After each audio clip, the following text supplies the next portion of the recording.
Brought to you by Agilus Diagnostics.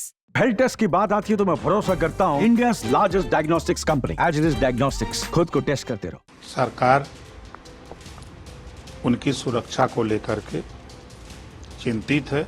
अभी ये पाकिस्तान का पानी पी के आए हैं तो विरोध ही इनको दिखता है, काम तो दिखता नहीं।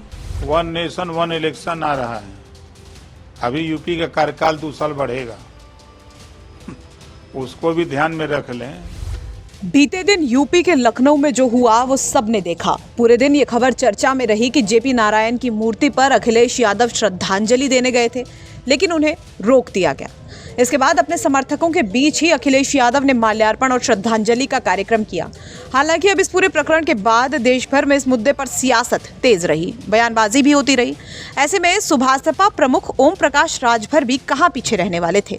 वो भी इस मुद्दे पर कूदे और राजभर ने अखिलेश यादव के द्वारा लगाए गए आरोपों का चुन चुन कर जवाब दिया है। दरअसल कल हुए प्रकरण के बाद अखिलेश यादव ने बीजेपी को जमकर घेरा और साथ ही ये भी आरोप लगा दिए थे कि बीजेपी महापुरुषों का सम्मान नहीं करती और साथ ही बीजेपी को अखिलेश यादव ने तानाशाह भी बता दिया था।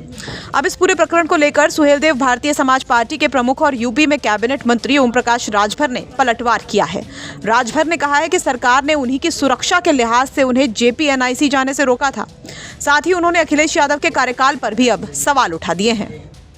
सरकार उनकी सुरक्षा को लेकर के चिंतित है कि जहां लोकनायक जयप्रकाश जी की मूर्ति लगी है वहां बरसात हुई है, साफ सफाई नहीं रही है वहां, तो वहां जाने पर कोई भी बात हो सकती है। तो सरकार ने इस नाते उनको वहां जाने से मना किया है।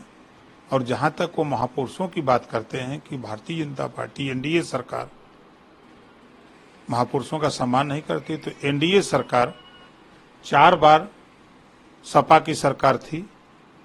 4 बार में एक फोटो बता दें जहां महाराजा सुहेलदेव जी की मूर्ति लगवाए हों।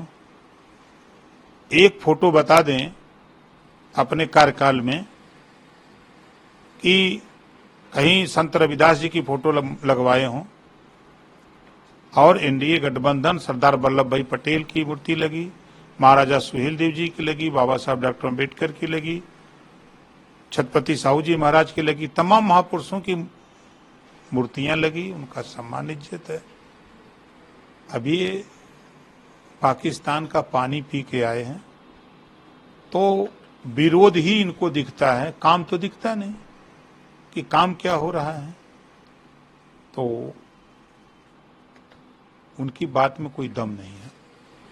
उनका कहना है कि सरकार अधिकारियों को दबाव बना रही है कि जा ना पाए वहाँ तक JPNIC, लेकिन कब तक नहीं जाने देगी? 6 महीना, साल भर, लेकिन 2 साल बाद नहीं रोक पाएगी। उनका कहना है कि 2 साल बाद परिवर्तन होगा। तो अभी 1 नेशन 1 इलेक्शन आ रहा है।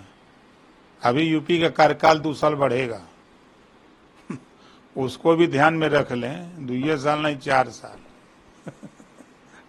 तो अब क्या करेंगे? और 2 साल बाद अगर उनका सपना है तो अति पिछड़ा भी इंतजार कर रहा है कि आप ही हमारा हक लूटे हो। अब मोदी जी रोहिणी आयोग का रिपोर्ट लागू करके 27% आरक्षण को बांट कर देने जा रहे हैं देश स्तर पे। तभी क्या करेंगे? हक लूटने के लिए सरकार बनाएंगे? यहाँ हक देने के लिए रोहिणी आयोग का गठन, रिपोर्ट तैयार, लागू होने जा रही कि नहीं, हक देना है तो जनता सब जानती है। तो राजभर ने चुन चुनकर अखिलेश यादव की बात का पलटवार किया है। बहरहाल देखना दिलचस्प होगा कि समाजवादी पार्टी की तरफ से राजभर के इन बयानों को लेकर क्या रिएक्शन सामने आता है। ब्यूरो रिपोर्ट, यूपी तक।